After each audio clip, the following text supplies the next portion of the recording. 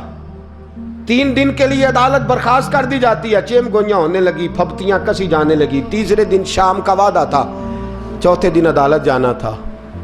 قطب الدین بختیار کاکی کے پاس لوگ آ کے افسوس کرتے تو آپ بولتے نہیں. یہاں تو لوگ صفائیاں دیتے ہیں, بولتے نہیں. فرماتے یار میں گڈی تے ہاتھ ڈور سجن دے, وہ جینج رکھے میں اونج ہی رہنا ہے, جیسے اس کی مرضی ویسے. جیڑیاں گڈیاں آپ پہ اڈیاں ہو نہ چڑھن اونچائیاں, وہی گڈیاں اونچیاں اڈیاں جڑیاں سائیاں آپ چڑھائیاں. فرمایا ٹھیک ہے جیسے وہ رکھے میں راضی ہوں. اللہ اکبر. تیسرے دن کی مغرب کا وعدہ تھا. جب مغرب کا سورج ڈوب گیا نا, بڑے قافلے اجمیر سے آئے پر معین الدین نہ آیا. وعدہ کیا تھا یار نے آؤں گا دن ڈھلے. وہ خواجہ غلام فرید صاحب رحمۃ اللہ تعالیٰ علیہ فرمایا کرتے تھے نا, کوا کھانے لگا آنکھیں تو کہنے لگے کاغا اے تن سارا ہی کھائیو, میرا چن چن کھائیو ماس, میرے 2 نین نہ کھائیو, مینو پیا ملن دی آس. نے کہا سارا کھا جا, آنکھیں چھوڑ دے. اس نے کہا تھا میں آؤں گا, انتظار لمبا ہو گیا ہے پر میری امید تو نہیں نہ ٹوٹی. مغرب کی اذان ہوئی تو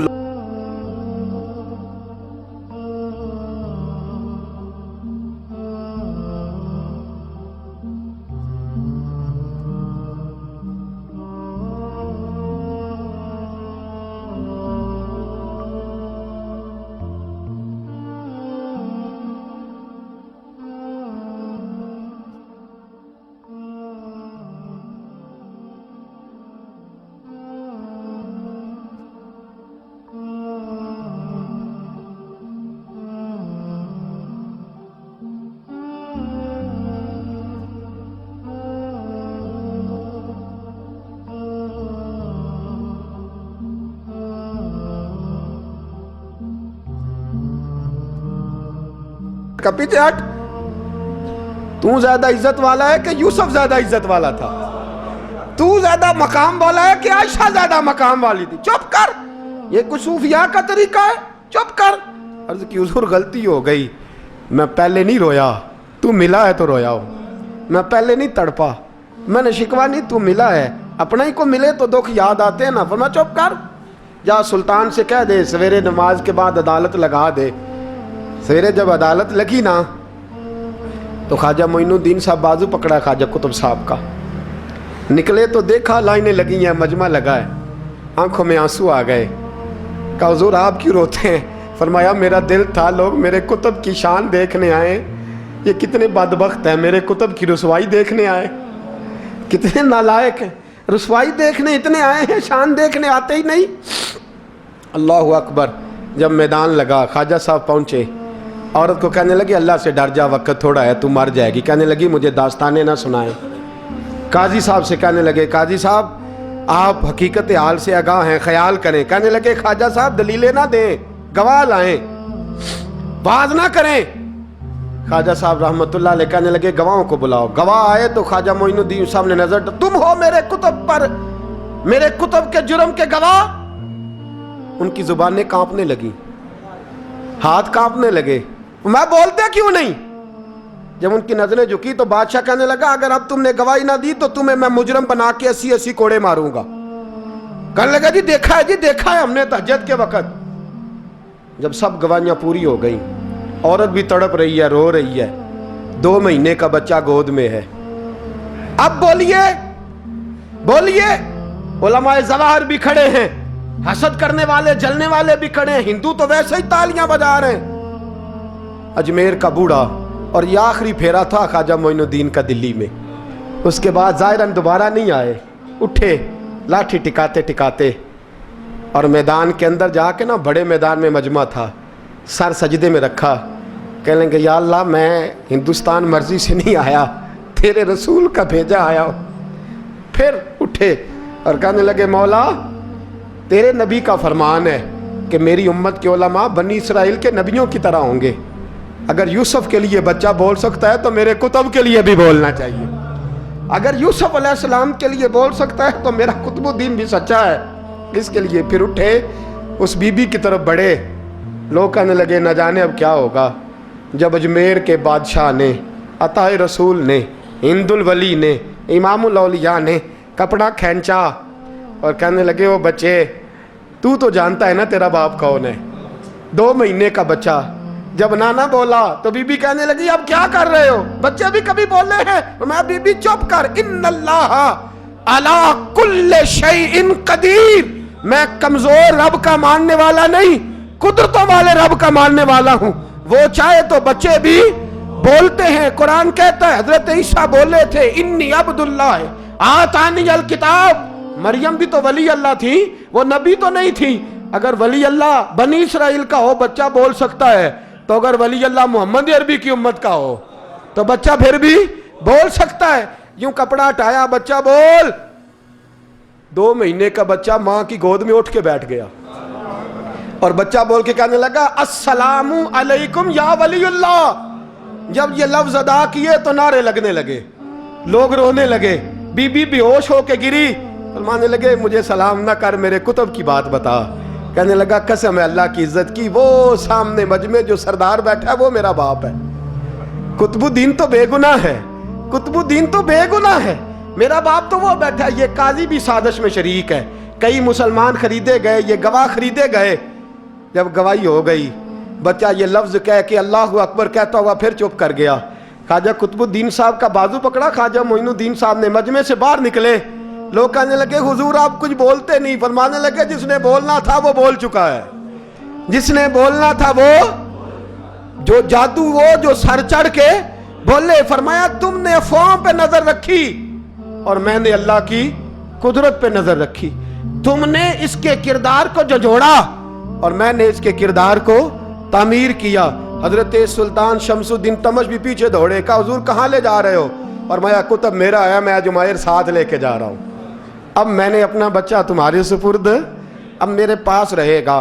تم نے ستایا ہے میری اولاد کو, اب یہ میرے پاس رہے گا, میں نے نہیں تمہیں دینا. لوگ راہیں بچھا کے, نظریں بچھا کے بیٹھ گئے, پاؤں میں گر گئے. کہنے لگے حضور ہمارے لیے نہیں, رسول اللہ کے دین کے لیے, ہمارے لیے نہیں, تعمیر شریعت کے لیے, ادائے سنت کے لیے چھوڑ جائیے. خواجہ صاحب کہنے لگے قطب الدین جا, تجھے چھوڑ کے جاتا ہوں, اب قیامت تک کوئی تیری رسوائی کی جرت نہیں کر سکے گا. عزیز یاد رکھ, نہ افواہوں پہ لگا کریں, نہ کسی برادری, کسی قوم, کسی شخص کے بارے میں ایسی باتیں. یہاں تو لوگ گڑ گڑ کے چیزیں لاتے, گڑ گڑ کے چیزیں لاتے, اور جن کی ہیں ان کے پاس بڑے دلائل ہیں اپنی صفائی پیش کرنے کے لیے. جو غربا مساکین ہوتے ہیں وہ بیچارے اپنی عزت پر لگا ہوا داغ دھو بھی نہیں پاتے. ہم بڑا لوگوں پر دھبا لگا کے ثابت کر گزرتے ہیں اور پھر صدیاں گزر جاتی ہیں. میری غربت نے کیا مجھ کو زمانے میں بدنام, تیری دولت نے تیرے عیب چھپا رکھے ہیں. اللہ کا قرآن کہتا ہے جب خبر پہنچے تو تحقیق کر, خیال کر, اس کے بعد پھر آگے اس کو بیان کر. اللہ ہمیں سمجھنے کی توفیق دے. آخر دعوان ان الحمدللہ.